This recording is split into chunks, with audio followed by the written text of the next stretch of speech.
Did I ever wanted to be a maestro? No, not really. Did I ever thought about trying?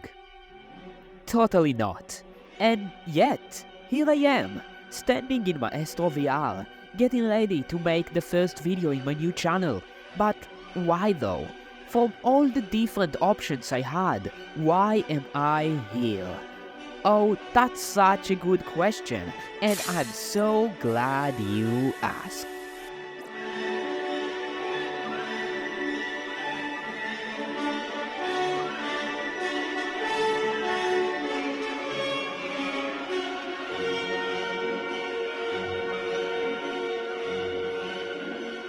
So, what is Maestro VR? Basically, it's a rhythm game where you play as a maestro of a big orchestra in front of hundreds of people in virtual reality. Does it actually work? Yes, it does, and it feels amazing. Now, I can finish the review here and tell you to go and try the demo if you don't believe me. At least, that's what I would have done if I was a YouTube Shorts creator, which I'm not. So you are going to stay here and keep watching until I finish speaking, or I will go to cry. Do we have a deal? Great! Okay, so where was I? Oh right, so the first time you enter Maestro VR, you will begin in the tutorial. And yeah, I know, tutorials are boring and annoying sometimes, but not this one. Even though this is just a rhythm game, the tutorial really brings life to the game and makes it feel more meaningful. While they teach you the mechanics of the game, the NPC is discussing how they can introduce you to your new role as their maestro in the best way. It really feels like you are in the first day of your new job, and all of that is happening while they prepare the place for the big performance.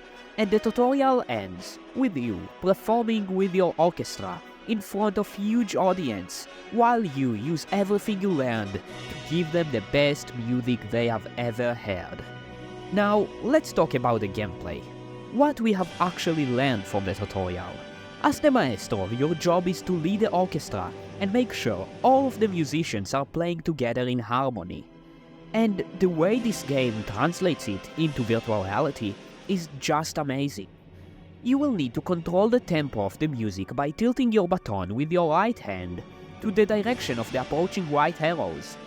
Yellow arrows means you need to do stronger and more noticeable movements. But don't worry, your second hand will also be in use.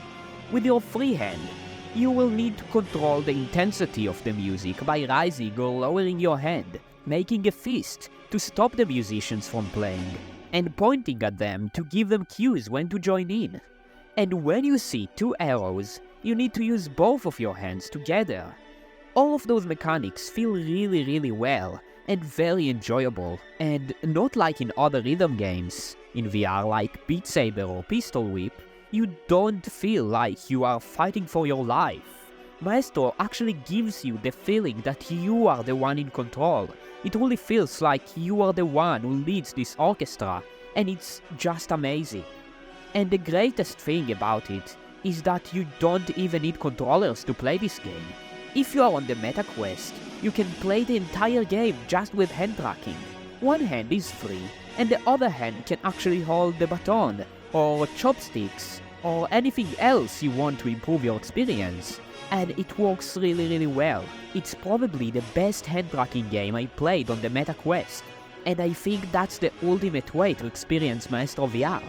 But now, let's put the main gameplay aside. After the tutorial and the opening scene of the game, what is the goal? And what can you do? There is no story or anything like that, after all it's just a rhythm game. You have a book with a list of music tracks. You choose the one you want to play and then you play it with your orchestra in front of the audience. You get a score of how good was your performance and you return to the lobby to choose another music track. But you also got a lot of things around it that give you more reasons to keep playing. First of all, you are not getting all the music tracks right from the start. You will only start with a couple of music tracks and you will need to keep playing to open the rest. In addition to that, you can get new cosmetics like different gloves and maestro sticks, and even completely new look for your orchestra and new environments. All of that just from completing levels with good score and playing the game. The lobby of the game also has some amazing VR interactions. To start a level, you need to choose the music track you want to play, and then physically grab the page and give it to the Maestro guy so he can go and organize the orchestra for you. And the way you see what you got after each level is also pretty cool. When you return to the lobby after a successful performance, your trusty Maestro guy gives you on a silver plate some food, drinks, and cards of the new cosmetics and levels you got, thanks to your phenomenal performance. You can even eat the food or just take it and throw it on the floor to annoy the Maestro guy. Those little interactions with him before and after each time you play are just so nice. Maybe it doesn't really give you anything, but in virtual reality, every little interaction can add a lot to the overall experience and the game feel. At the time of this video, the game has only 17 music tracks, which is not a lot, but more than enough to keep you busy for some time. Each track also has 3 difficulty levels: easy, normal, and hard. I find the normal difficulty the most enjoyable at the moment. The hard level is too stressful for me. And you need to keep in mind that most of the music tracks are classical music or jazz. You will not find any modern music in the game at the moment, but I truly enjoy the collection that is already in the game. The developers have also mentioned that there will be DLCs with more music tracks, and that will be really nice, but I hope to see some free updates that will add more tracks to the game as well for free. So, do I recommend this game? Yes, absolutely. I have really enjoyed this game since it came out, and I think it's indeed worth $25. Everything in this game just feels right for me, and I recommend it especially for people who like classical music, or just looking for games to play without controllers on the Meta Quest. So yeah, that was my first video, I guess.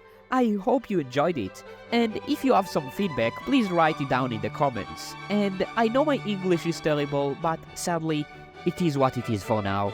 So, I don't know if I will see you again, internet stranger, but it was nice meeting you.